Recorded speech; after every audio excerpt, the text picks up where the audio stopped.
Boatbuilding News, the podcast. Let's do it.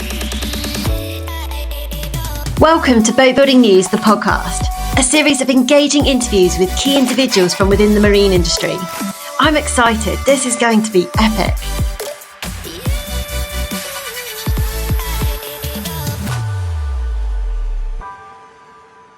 Conversations in the marine industry do not get better than this. The man behind the world's greatest powerboats, Ken Clinton.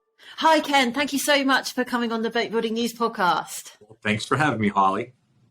So, as if you need any introduction, I'm pretty sure that if I said Ken the boat builder to anybody in the industry, they would know exactly who I was talking about.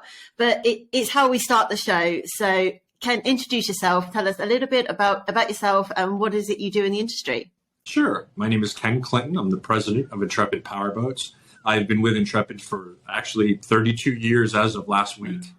And I started off at the lowest position at the factory as a craftsperson, a hands-on boat builder, and worked my way up through multiple positions until I got to be the president of Intrepid Powerboats about 13 years ago. So you know it from the ground up, inside out then? Yeah, I do. And it's nice. It's nice to be, at the helm of a company that all the different positions intimately because you've lived it, Yeah. So all the talent when people are coming to you saying, "Hey, Ken, look, I'm struggling with this." You're like, I know, I remember it. I've been there. You know exactly what they're talking about, don't you? Yeah, it's nice because I've literally done it myself. And it's funny, not too long ago, my kids had asked me if, how would you like to go back in time and be young again, do it all over again? And I said, absolutely not. And they go, why not? And I said, because I love being the age that I'm at, because I've had so many trials and tribulations that I know how to handle them. I'll have a manager come into my office with a concern and I'm able to just know how to fix it, because I've been through it for so long. You do something for 32 years and you've seen almost everything. I'm careful to say almost everything because sometimes I learn that I haven't seen everything. And just knowing how to catch the curveballs when they come and how to deal with situations. I love being the age that I am at and where I'm at in my career. Oh, awesome. But just one note, your kids are nicking my podcast questions. Nice. I'll scrap that one later then. So, you entered boat building at such a young age, but why? Was that a conscious decision? Did you grow up thinking, hey, I want to build boats? No, absolutely not. So I'll give you the Cliff Notes version. My father was a submarine builder in Groton, Connecticut for over 30 years for General Dynamics. And I did the same thing. I got out of school. I went to work there. I was a first-class outside machinist. I got married extremely young and went to Tampa for my honeymoon. And it was February. So in Connecticut, it was snowy and cold in February. I land in Tampa and there's green grass and leaves on the trees. And I'm like, why am I living in Connecticut? So we So we go back, when you're 19, 20 years old, you're all guts. And it's like, let's just load up our car and let's just move to Florida. So we moved to Florida. So I figured I would find a job down here that had, I was doing outside machinist work. I worked a lot with CNC machines, and I figured I would do that down here. The pay was extremely different. And after 2 weeks of job hunting, I got really nervous and couldn't find anything that paid well at all. And then finally I saw an ad in the paper and it said, looking for an MEP person, which was mechanical, electrical, plumbing for a boat builder in Tampa called Triumph Yachts. Okay. And I'll never forget. I went in there and I interviewed with the guy, and the guy looked across the desk at me and he said, son, what makes you think you could build boats? And I said, I built submarines, so if I do everything opposite, they'll float instead of sink. And he laughed. I love that. He laughed and said, I like you, kid. And that's how my career in the boating industry started. Oh my goodness. I bet, do you know what? I reckon that interview probably stuck in his mind for a while as well, because he probably hadn't heard that answer before. Yeah, for sure. So, I follow you on social media, so I'm sure so many people do as well. And you're not you strike me as somebody that, yes, you're the president, but you're not just tucked away in an office just dictating orders. I see you on the shop floor. I see you, speaking to your boat builders, calling them by their first name and knowing exactly who they are. So is that just ingrained in you, or is that a conscious thing that, you try and do for a set amount of time each week? Yeah, I think it's just something that's ingrained in you. You have to be able to keep your finger on the pulse of the shop. And we're a very different boat company because we build custom boats. Every boat is different. So we go through a lot of communication with all of the team leads. And, it's not like, at one point I worked at a company called Wellcraft, and, they built 28 coastals all day. And I'd watch them. And it was kind of like you put the round peg in the round hole all day. And you really didn't have to think a whole lot about what you were doing.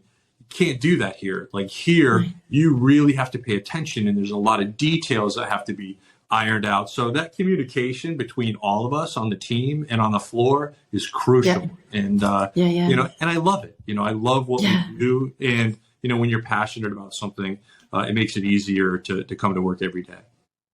Yeah, I mean, that absolutely shines through.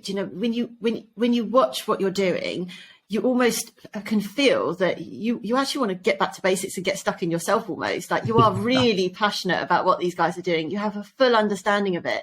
And for them, it probably makes them feel so valued, as an employee that, hey, Ken's actually come down. He's taking note of my work, and, I want to be the best I can be because, I'm connected to him in that way. Yeah. And one of the things that's important that we tell all our new employees is, I have an open door policy. I don't have an assistant or a secretary that you have to make an appointment to talk to me. I go, my office is downstairs in the corner. Just peek your head in and go, hey, man, you got 5 minutes, and you can come in anytime or stop me on the shop floor. And it's that kind of relationship that I think is important. And I'll be honest, it's a little more challenging as we've grown. I mean, I have 450 employees now, so it's a lot of people. But, I'm surrounded by the best craftspeople in the world, the best engineering team. We work really hard to make sure that we recruit the best talent, and they make me look good. Well, yeah, they absolutely do. So, I mean, you touched on it just a minute ago, but I mean, you're no production boat builder. This is as custom as it gets, isn't it? Yeah, it really is. Tell us about that. Yeah, it's funny because there's a lot of boat companies out there that say they're semi-custom, and to them, semi-custom says, you can pick what color you want us to paint your boat, and that's as custom as it gets, or pick the options. For us, we completely choose to, I've had people ask me to move the master stateroom or move the wall and make it bigger, or put the head on the other side of the boat, or, there's a cabinet and I like it, but I wish it was 6 inches taller, and we'll cut it and we'll stretch it, or we'll make our helm seat base taller. I think being able to give customers what they want, especially our customers who in most cases have boated a while and they finally know what they want, but they haven't been able to find it. And they can sit with us and do a design session, and we can dial it in to give them exactly what they're looking for. Yeah, sure. But I mean, from the outside in, as soon as I see that kind of model, I think to myself, how efficient and profitable is that? Because it must take you more man hours, for instance, to build a boat than if you were just, doing 100 of the same model and people just came and bought a stock boat. So how does that work as a business model? It's a nightmare. It really is. I'll be honest with you. And it's not that profitable. It's funny because we've transitioned a few times to different ownership over the years. And the first thing that the person who's looking to invest into Intrepid says, we really thought you made more money than that, and it's true, because it really throws a wrench in the works when every boat's different and everybody wants something special. And, it's really hard to get a rhythm. But I'll also say in the same breath that we do it better than anybody else because we don't know any better, because that's all we've ever done. So we've really dialed that in. But you still have to be able to compete, when it comes to price. So, you can ask for a premium, but in the same token, we have so many more man hours in what we do because of all the split tooling and all the finish work and then all the custom requests. But at the end of the day, nobody does what we do, and there's a lot of pride behind being able to say that, we feel that we're the best at what we do. Yeah, I mean, I suppose if you're somebody out there and perhaps, people who are buying a luxury product, I guess there's a whole market for people with where money is no object and they can buy what they want. I suppose if you are the only person offering the exact, bespoke boat that they can, customize everything, then you've almost got no competition for that type of consumer. Yeah, and I preach to the team all the time that, what we build, nobody needs. Nobody needs a boat, Yeah, that's so true. which makes our industry very cyclical. It during the pandemic, people couldn't build boats fast enough. It was crazy. Before that, back in 2008, 2009, you couldn't give a boat away. It's an Really? industry that goes up and down. So if that's the case, the one group of people that always have money in a cyclical economy are the 1%. But Yeah. now the 1% can afford to buy anything they want, any boat that they want. So they want the best. So in order for us to keep our head above water in an extremely cyclical economy, in an industry where you build something nobody needs, you better be the best. You need to be the best and ensure that that 1% that has the ability to purchase in a down economy chooses you. Absolutely. I mean, you make it sound logical, but the real question is, I mean, is your logic working? Yes, it is. And I'll give you an example. So Okay. even in 2008 and 2009, when the entire bottom dropped out of our industry, and we have a lot of boat builders in Florida. And Yeah. I'll tell you that I don't know that there was any of them with a backlog. Not only not a backlog, in most cases, they had a skeleton crew in their factory and they had laid off all their workers. And my backlog never got lower than $29 million. And I still had 4 production lines.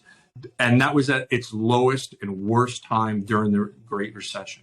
So that was probably some of the biggest proof. The hard part is, what saved us is our backlog. We usually have a backlog that's a year, 14 months, 16 months, and that frustrates people because people want instant gratification. But what they absolutely. don't realize is that same backlog that frustrates you in the front side protects you on the back side because it protects your resale value. Because there's people out there that don't want to wait a year and a half for a boat, that will pay you all the money for your boat when you go to sell it so you don't lose. So I always joke with customers and go, you're mad at me right now. But when you're going to sell your boat, you're going to be really happy that I keep this backlog. And that knowledge of the industry and, dare I say it, the fact you've been in it such a long time and almost, I guess the phrase is you've been around the block a couple of times with these cycles. Yeah. You must instill confidence in your consumers because you can say, hey, look, like you say, you're mad at me now, but I know that I've done this before. And, once you go full cycle and you go to sell your boat, you'll realize. But also the confidence in your workforce, if times, externally in the economy, you hit tough times, the confidence they must have in you as a leader of the business must be, sky high. Yeah, especially, like I said, when you build something that nobody needs, they want to know that when they get up in the morning to go to work, that we're going to be here and the lights are going to be on and they're going to have a job to come to. And I've got employees that have been with me for the entire 32 years that I've been here and they're still here. Yeah, and they're really the backbone of this company, the DNA that presses us forward. And, there's something to be said for being able to, provide a stable place of employment for people. I've watched 100%. people that I remember when their kids were born. I remember when their kids went to college. I remember when their kids got married. And now I know when their kids are having kids.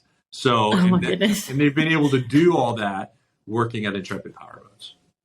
The pride you must feel that you've created that it must be immense then. Yeah, it's really cool. Yeah. It's Awesome. really neat because we're a big family. We're a big family here. We all look out for each other, and we're all blessed to have each other.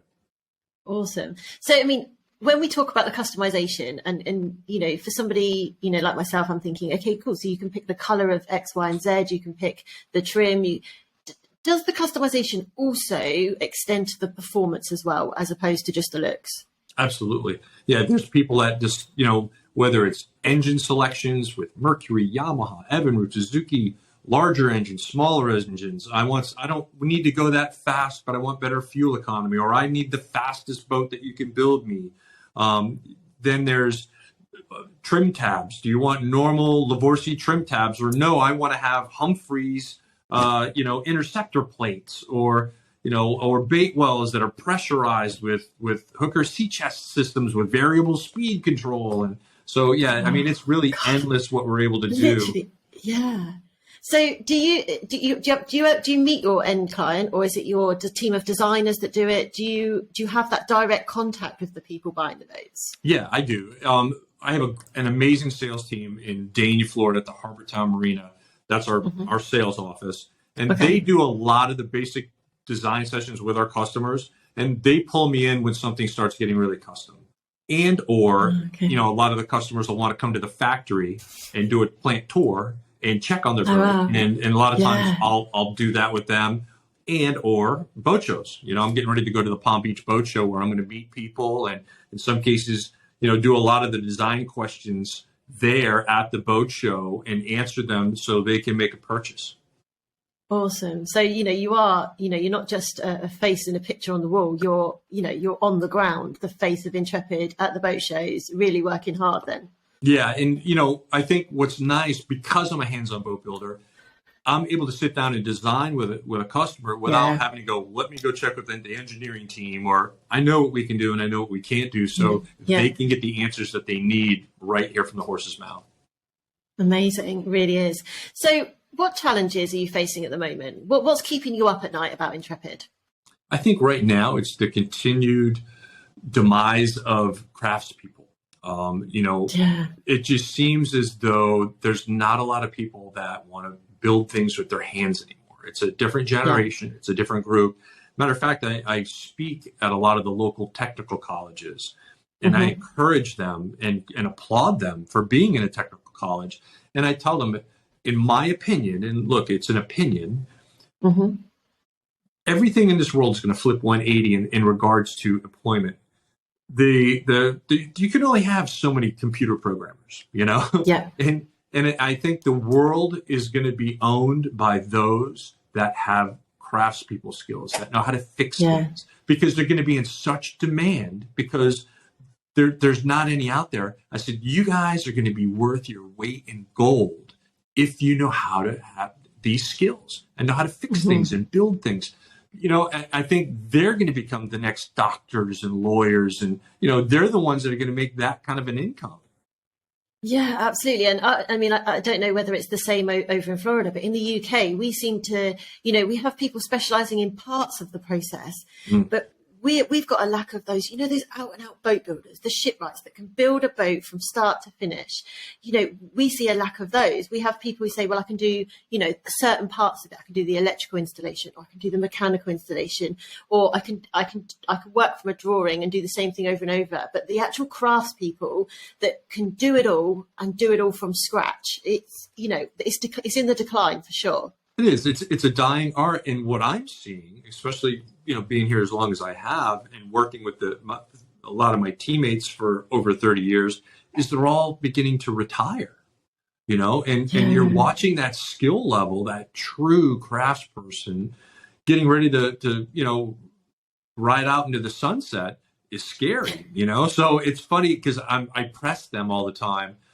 And I tell them, I go, remember when we all first started building boats, how scary it was? Because we didn't know what to do. And they would tell us to cut a hole in the side of a boat and put this in it. And we were scared. I said, but we always had that veteran, that old guy or girl that used to be able to say, this is how you do it, and watch out for this. I said, well, guess what? We're the old people now. We're the ones that need to pass on that knowledge. Said, so we need to be on the floor teaching. I think it's important.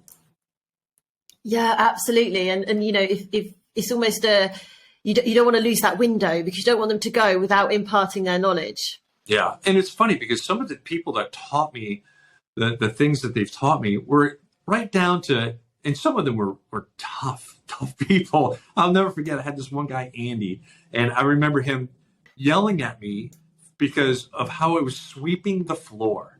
I was sweeping the floor, and I was going like this and pulling back with the broom. And he stopped. Yeah. He goes, "What's wrong with this picture?" And I go, "What, Andy? I'm just sweeping the floor." And he goes, is it called a pull broom or is it called a push broom? You're supposed to push a broom. I mean, right down to correcting me on how to use a broom. But you know what? That's what shapes you. Yeah. That's kind of, that intimate knowledge from people that learned the hard way through the ranks, passing that on. I think it's crucial that we're able to do that as well. Yeah, 100% agree. And, like you say, it's becoming harder and harder because those hands-on roles are just they're not the careers of choice anymore. People are going into, computing, coding and those types of roles, and they're not actively seeking out those hands-on roles. Yeah. And I think, to answer your original question, the other thing that keeps me up at night is, we still see material issues. We still have engines that are late because of, the engine manufacturers are waiting on components, and there's weeks where you can't get gel coat, or I was told, I'll never forget, there's no silicone in the United States. It's like, what do you mean there's no silicone in the United States? It's like some of these things that come up, or windshields get back ordered. And what a lot of people don't realize, let's say I don't get an air conditioning kit, or I don't get a windshield. Well, that could tie up a $2 million boat from getting delivered. Yeah. And that's a big deal. And what happens is when that boat stops, all the boats behind it stop, and then you push it off to the side, and then you start working on the boat behind it. And then you got to bring the other one back into the fold when the parts come in. And, those inefficiencies on top of being semi-custom have been tough. It's been really tough on us. Yeah. And I guess if you hit supply chain issues or delivery issues like that, there's when you're trying to be the best and you've got to keep that quality so high, you can't just switch suppliers. There's a reason why you've picked that supplier in the first place, and you don't want to jeopardize your quality for switching your supplier. I guess you have no choice but to stay being the best. You have to delay the boat because that equipment was chosen for a reason, I suspect. Yeah. And I'll tell you, one of the biggest things that I learned from the pandemic, because let's be honest, the supply issues were much worse a couple of years ago. And what happened for me was I learned how to your point, not have all my eggs in one basket. So what we started to do is making sure that we found other vendors that we could approve that could replicate and build the same quality component, and being able to start splitting orders, because, when I had a lot of custom items that we would get from a certain vendor, and that vendor would shut down, that shuts my entire business down. We're done. We can't deliver anything. Yeah. So it was important to start saying, you know what, how do we do this? Let's start proofing other products and other vendors and being able to bring them in and make them replicate what we buy. Or in some cases, what it did is it made us better, because I was able to find components in that search that might have even been better than what we were using that I never knew about. So there was lots of opportunities for us to get better as well because of it. So it's definitely been a process that we've had to go through and learn from, but done the right way, you can even improve the product during that process. And I love the whole vibe of that, in the fact that we were talking about the pandemic, it did so much damage to the world, drew everything to a halt. But successful people now that I talk about always put it in the same sentence as the word opportunity. Mm-hmm. And they always talk about how it provided them with an opportunity, even if it was, hey, look, I slowed down and I had time to think and I thought about this opportunity. But with you, you took the challenge, you found a solution, you learned from it, and it's created an opportunity now. And that's just such a common theme with people who are successful post-pandemic, is that the pandemic kicked up opportunity for them. It didn't provide an excuse. Yeah. Not only that, I think the other thing the pandemic did for me was, it was such negativity. If you remember during that time, and I can't speak for what was going on at the UK, but here in the States, we were literally going home, stripping our clothes off in our garage because we didn't want to bring it in the house. Yeah. If you went grocery shopping, you were wiping all your groceries down with antiseptic wipes and all this kind of stuff. So looking back on it at the time, it felt like the world was ending, So with all that negativity, and here I am building something with a team that's a bright spot in people's lives, and it creates memories, and it's so positive, and there's all this negativity. I started doing this thing on Saturday where I would wear an inspirational t-shirt, and I just wanted to spread positivity. That's all it was, and I would go online, and I would either find the shirt, or in most cases there's a custom t-shirt place that I would say, okay, I want this font and this is what I wanted to say, and I put in my credit card, and a week later the shirt would show up. So I love it. I started making these shirts. Well, I did it for a few weeks, and then I stopped doing it. I was, it was busy and didn't really think about it. And all of a sudden I started getting direct messaging from people going, hey, where's your shirt? I looked for you last Saturday and I didn't see the shirt, and I was like, wow, this is becoming a thing. And so then I became doing it more regular.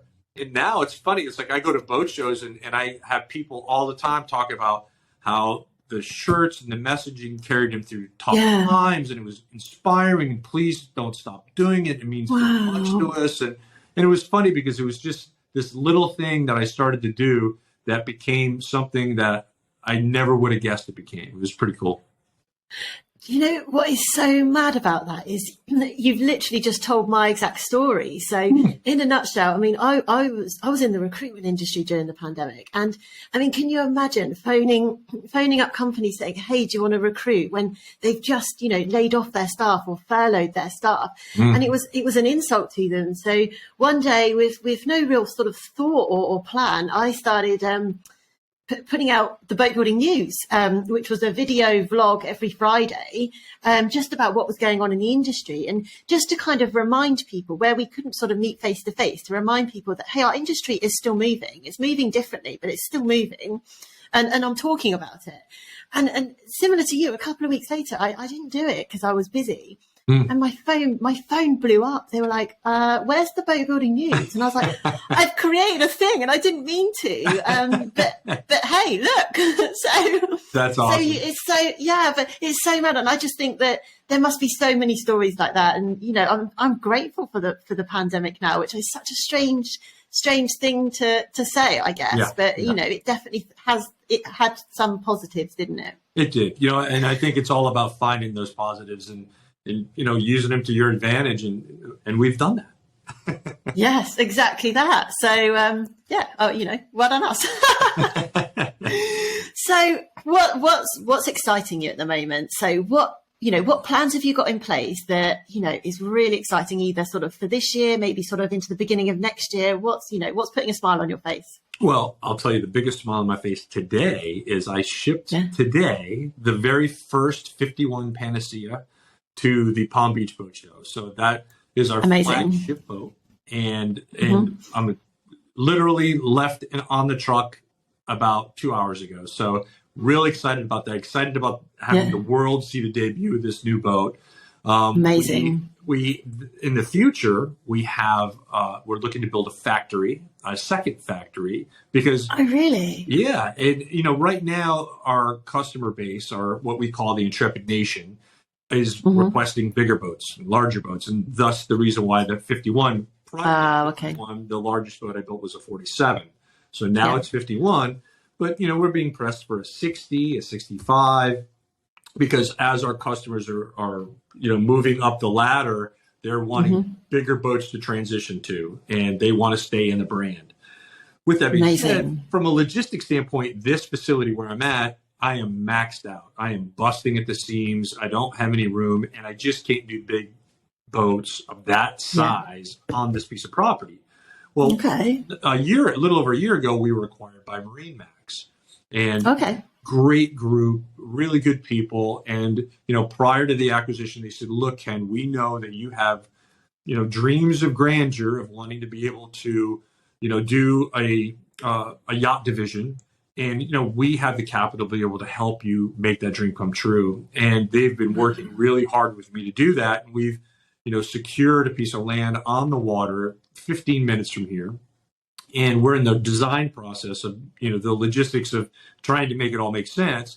But in the same token, if we can pull this off and make it happen, I'll be able to launch boats right there because the facility's on the water, and be able to take them, sea trial them, right there at the facility and be able to not worry about transporting them either, because we'll do it all by water. So it's almost too good to be true. So fingers crossed that we can make it all happen. Oh, I really hope so, because that sounds amazing. Because not only are you making the boats in your range that you've got now just better and better and better all the time, but now we're going bigger and better. Yeah. And it's cool because like even this 51, the performance, one of the things that people don't know about us is we've innovated for years. We were the first ones to do a hull side dive door. We were the first ones to create 35-inch shaft outboards when they didn't exist. We were the first ones to do electric actuating backrests on forward seating and put heads inside center consoles, and the first ones to do a gyro in an outboard boat. The list goes on, and being able to do those kind of innovations and grow the company over all these years, they want us to continue to innovate and evolve larger and larger, and being able to have a facility that's literally down the road that the Intrepid team, engineering, myself, the crafts people can go back and forth and control it all is just going to be really cool. That's amazing. So all those firsts that you just spoke about then, are they common things in the industry now? I know you're the first person to do it, but were you setting a trend? Are other people doing it? Are people sort of following in your footsteps? Oh yeah. Everything that I named off, everybody else does now. And it's funny because my team always gets upset by it. They're like, did you see you're copying this that we did? And I said, yeah, but I use that as a positive, because I love that. When they're copying what we did last time, wait till they see what we're doing now. And I said, what that does is it makes this back pressure on you to perform, because they're copying it. That what you just came out with, that's really cool. They're copying. So what's your next thing? You got to have that next thing. And that pressure is really what pushes us to continue to innovate and evolve. Oh my goodness, that's amazing. And you're absolutely right. It's a compliment, isn't it? Yeah. Because they're obviously wishing that perhaps they were the first ones, but they didn't have the capabilities, or they're obviously aspiring to be like you and an Intrepid. Well, it's funny. I'll tell you a funny story. So I go to the boat shows early, and I go to make sure the detail team is there and make sure everything's I's are being dotted and T's are crossed. And a lot of the other boat companies wouldn't assume that I would be there at 7:30 in the morning. So I walk in one time and there's 4 engineers from another brand. I'll just say that, and they're opening and closing my rear folding bench seat, and they're taking pictures of the entire thing and videoing how it works and everything. And I walked up to them and I tapped one of them on the shoulder, and they turned around and they saw me, and you can see like the color left their face. And I said, you got to be kidding me that you have that little creativity that you can't come up with this on your own. You have to come over to my booth and go in my boat and document. Like, I would be so embarrassed and so ashamed if I had to do that. And they kind of tucked their tail between their legs and laughed. But it's true. People, it is a compliment. They do look to us for that. And it's really cool to be able to go to a boat show. And what I always try to do is I want to hear, have you seen what Intrepid did now? Did you see what they did this time? That's what's cool. So you aim to shock then. So these innovations, you want people to really go, oh wow, like I didn't see that coming. Well, and I'll give you an example of the last one that we did. So all of a sudden I started getting requests for step boxes. And a step box goes behind the helm. Somebody who's shorter wants a little bit better line of sight. And it was weird. I had a couple of requests and I did them, and I didn't care for it. It's a box. You have to make sure it's secured to the sole safely. If somebody tall comes along, you want to be able to disconnect it fairly easily, and then you have to have a place to store it. And I said, you know what? There's got to be a better way. And it was funny because I had a customer tell me, you know what, Ken, not everybody's 6'2" like you, and short people have money too. And I laugh, and that's the relationship I'm blessed with our customers. Yeah. Intrepid Nation. So I got with my team and I said, you know what, I want to do something different. I said, I want to do an insert into the liner mold, which is the sole of the boat, to create a cavity. And I want the cavity to have a small part, a fiberglass small part. And I want to put actuators on it. And I want to be able to push a button. And I want it to lift up so it'll make somebody taller. And then I want to push the button and I want it to lower down in case somebody taller comes along. Yeah. And of course, my team's like, you're crazy. You know, they call me Dr. Frankenstein for all the weird stuff I want to do. So I bet you just said thank you. Yeah, You're right. crazy. Thanks. Exactly. So we do this and it's super cool. Yeah. And so we go to a boat show and you would think I staged it. And I swear to this day, Yeah. I did not stage it. I'm with my team and this lady gets on a 34 Valor that we build. And she's standing behind the helm and she looks over at her husband and goes, why would anybody buy a boat like this? What you can't even, I can't see. And she was very short. And I said, excuse me, ma'am. I said, there's a button that says platform on the console. Can you push that button? So she pushes it and it starts moving and she was standing on it. And she goes like this. I go, no, it's okay. Hold the button in the whole time. So she holds the button in and it rises up and she looks over the console and she looks at her husband and goes, we need this boat. And I looked at my team and I went, don't ever question me again. But I mean, you'd wait years for timing like that. That's absolutely amazing. Yeah. I bet really they did say, how much did you pay her? How much did you pay her to do that? To this day, I know that they think that was a setup, and I swear it wasn't. You'll take that to your grave. That's right, secret. for sure. Yeah, she'll be blackmailing you in her older years. Right. So it sounds to me then like some of these innovations, some of these like crazy ideas, they're not just Ken Clinton ideas. Then they're actually born from what customers are asking for. Oh, totally. I'll be the first one. You know, people love to try to compliment me and tell me that, Ken, you're one of the best designers in the industry. And I stop them right away and I go, no. Our customers are the best designers in the world. You know, all we have to do is figure out how to do it. But because we have that relationship, because we don't have a dealership network and we work directly with the customer, we have the luxury of listening to what's important to them, what's not, what they liked, what they didn't like. There's things that we do that they don't care for. You know, there's all these little things that you can learn, especially if you can put your ego in your back pocket and listen. You know, and if you listen and you take that knowledge, I mean, that's one of the biggest things for not only a design session, but a boat show. I look at that like it's like mining for gold. And it's just this data of all these things that are important to people. And I come back from a boat show and most times I design or come up with the next model that we're going to do driving back from a boat show when I got 3 or 4 hours in the car and I'm thinking about everything I heard. Everybody's comments, what was important. Man, I wish you had a boat in between 34 feet and 40 feet. You know, I wish you would have had a model here with a cabin or all these kind of things that you hear. And then I sit down with my team and I have an amazing team and we start throwing stuff against the wall. You know, I go, I'm thinking about, I want to do this. And they'll go, yeah, and maybe we can do that. And then somebody will go, no, because you can't do that. What about this? And then I call it, that's when the magic happens, you know?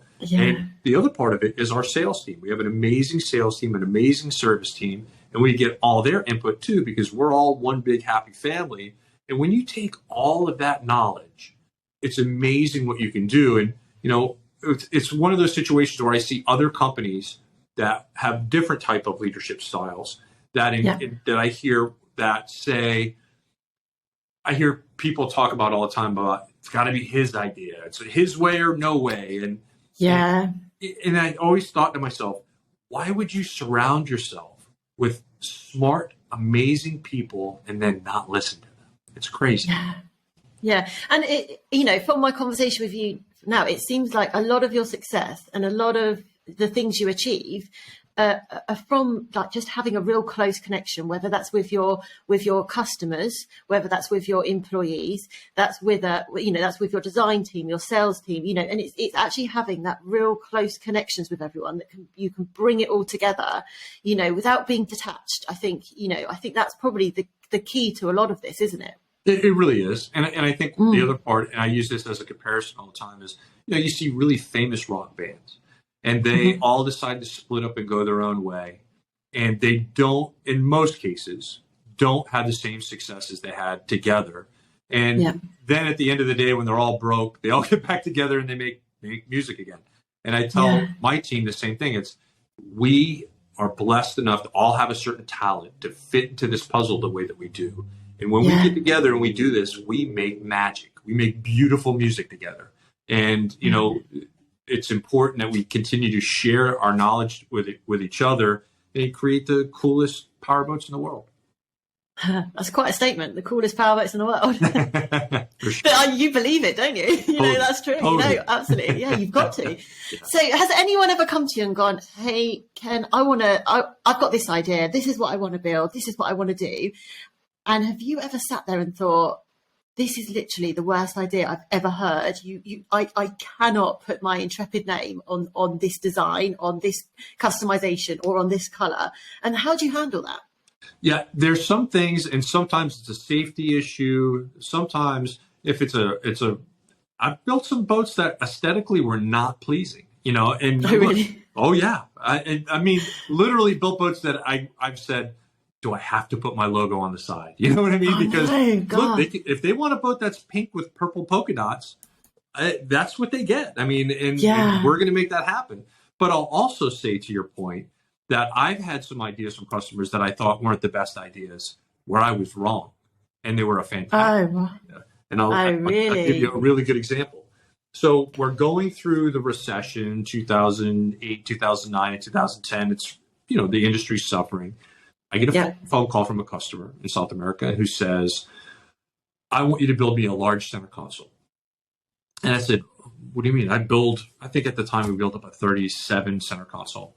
And he says, no. I want you to take your 47 sport yacht that you build. I want you to use that hull, and I want you to make me a center console out of that hull. And I said, you're crazy. Why would anybody want a boat that big?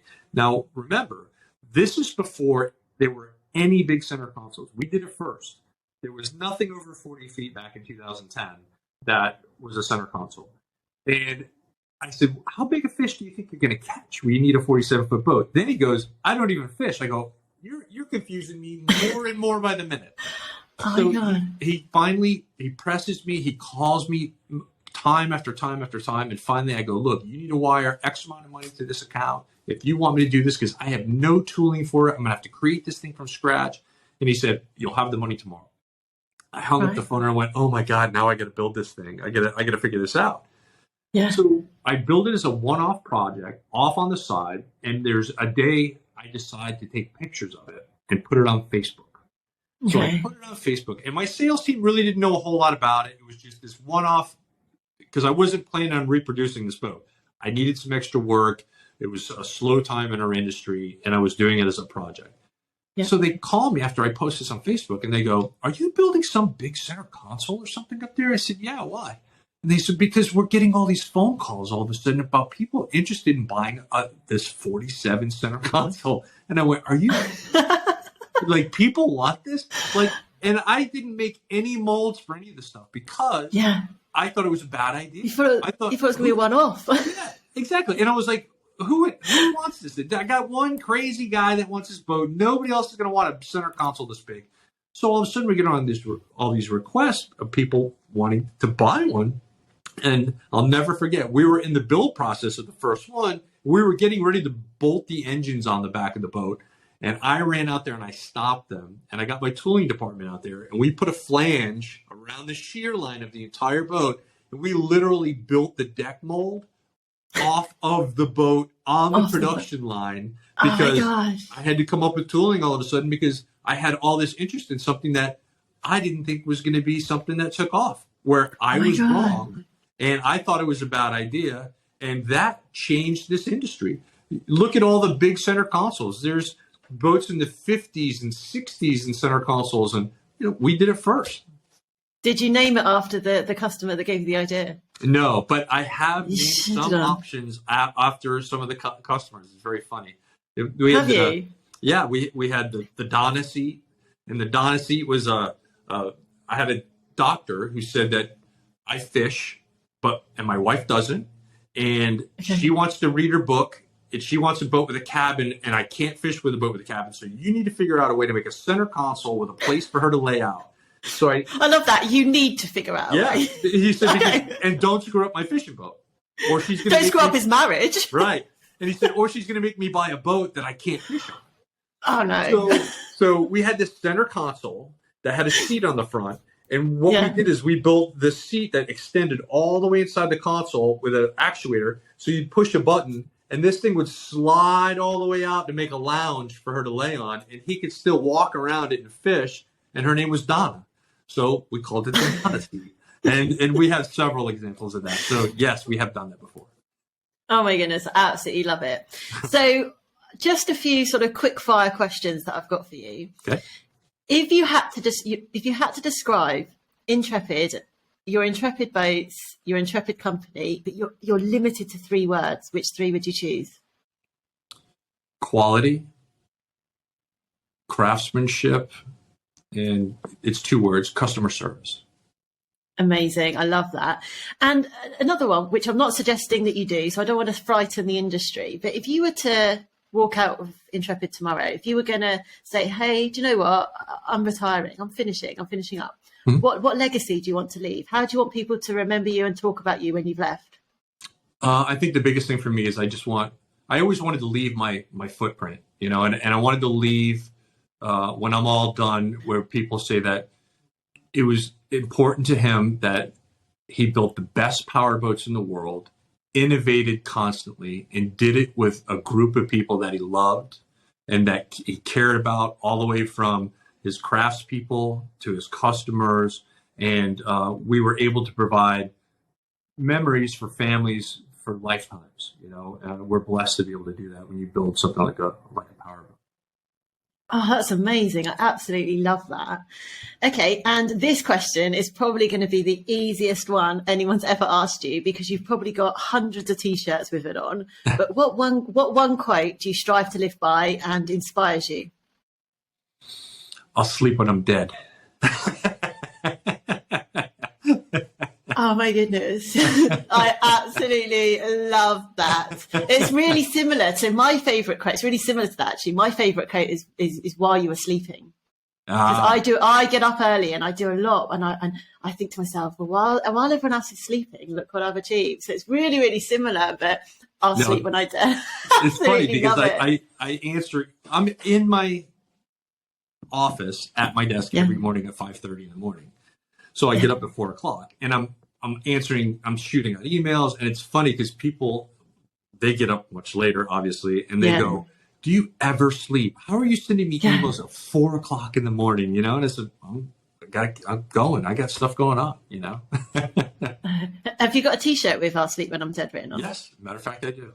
Oh my goodness. When you next wear that for one of your social media videos, please tag me. Absolutely. I got you. It's been such a good conversation, Ken. So, I've got 2 promises to you. One is that I'm coming up to Florida later in the year. So awesome. I'm coming up to Fort Lauderdale Boat Show. So I'm going to definitely stop by and say hi. Please. And my next promise to you is that when I'm older and I'm rich and the Boatbuilding News is doing amazing, I'm going to come and I'm going to design and I'm going to build an Intrepid. That's what I'm talking about. Yeah. And do you know what? Remember this, because when it happens, you'll be like, do you remember the day you said that? I love it. Exactly what I'm going to do. So thank you so much. I'm looking forward to seeing you later in the year and looking forward to keeping in touch. Sounds good. Travel safe and I'll see you then. All right. Thanks, Ken. Take care, Holly. I really hope you've enjoyed this episode. If you have, then it would be awesome if you could leave a rating or a review. Don't forget to subscribe so you can listen to us again. See you soon.